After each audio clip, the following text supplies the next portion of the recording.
Dr. Lam Pin Min asked about the status of the Sports Hub and also the Public-Private Partnership Framework, or the PPP framework.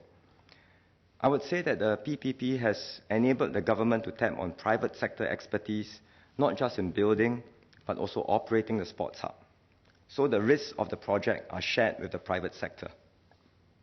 The private sector will design, build, and run the Sports Hub and ensure that the facilities are top-notch, both for community use and the hosting of quality events.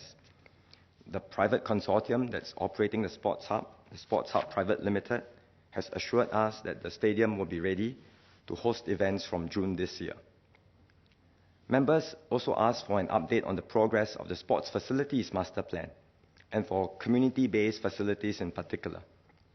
We are ready to embark on the first phase of the master plan, and we estimate that it will require an investment of $1.5 billion to implement this first phase.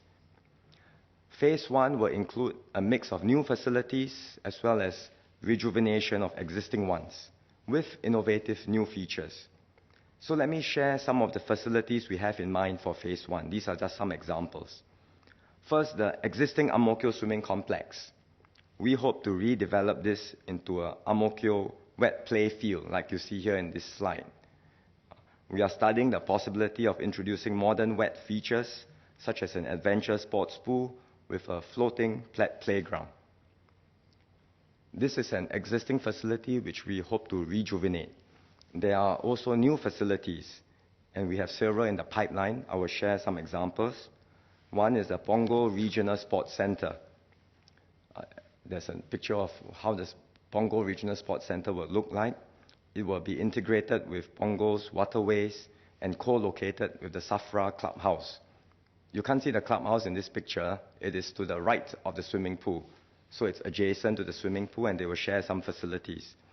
And it will be integrated with the waterway, so there should be a lot of scope for water sports. And this center will host sports activities and events for the community of Punggol. At the town level, one upcoming project is a Sports and Recreation Center in Sembawang, which will be part of a future one-stop community hub. And here again, you can see the visuals of how the sports center will look like. The site is located on a hilly sort of area, so we are making use of it, or the designers are looking at ways to make best use of this site to provide sporting and community facilities, and also to create a vibrant social space that will offer greater convenience and many possibilities for residents. At the community level, we are also working with HDB through its Neighborhood Renewal Program, or NRP, to create new sporting spaces for residents. We call this the Sports in Precinct program, and it will feature sheltered playing areas, multi-use courts, and new materials. We are starting to pilot this in different neighborhoods, and one of this is in Jurong Spring, where you see a picture of what has been done or is being done, and this is integrated with the NRP project within Jurong Spring itself. These are just examples of what we have for Phase 1 of the master plan, and we will work out the plans for the other towns. These are just examples. We will work out for the plans for the other towns. We will not stop at Phase 1. We will work out the plans for the other towns, including for Yishun, which Dr. Lee has asked for. Finally, we will continue working with MOE to make more sporting facilities in schools available for community use.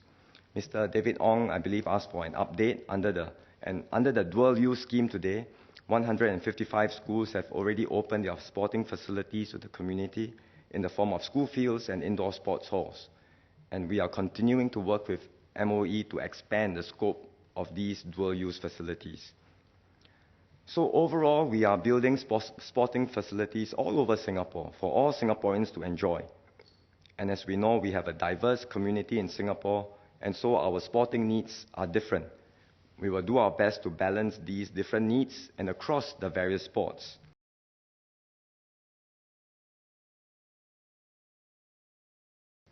So over the past year, the Sports Council has piloted the Super Sports Club concept in the Western region. We have gained many insights from our partnerships with schools, sports clubs, and more. And we are continuing to beef up sports programming in the community to promote and sustain Singaporeans' interest in sports. More than that, we aim to start a new national movement for sports, which we will call Active SG. so that Singaporeans of all ages, all walks of life, and different levels of ability can participate. Active SG will complement the hardware, the infrastructure provided under the master plan to extend compelling sports programming to all Singaporeans. So the future, the vision for what SSC's sports facilities will be in the future is that they will not just be venues for hire, but when you go to a sports center, there will be programs that you can sign up for.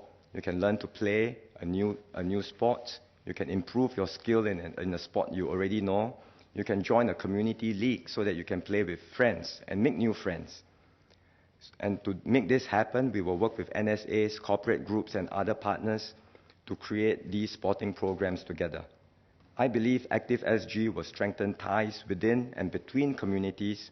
It will gather neighbors, loved ones, and perhaps even rivals to train and compete in a variety of sports. These initiatives all build towards stronger partnerships for mass participation in sports. And there is one important group in particular that we want to forge closer ties with, and these are our National Sports Associations, our NSAs. I've talked about how we are partnering them better for broad-based initiatives like Active SG, as well as specific sports like football.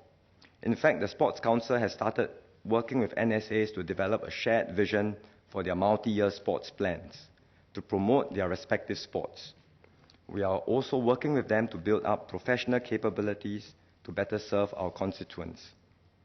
And as Dr. Lam Pin Min and Dr. Lee Bee Wah suggested, we will give our NSAs more resources and support.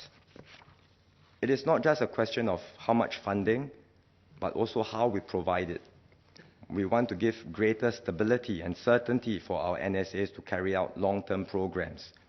So MCCY will now provide NSAs with multi-year baseline grants.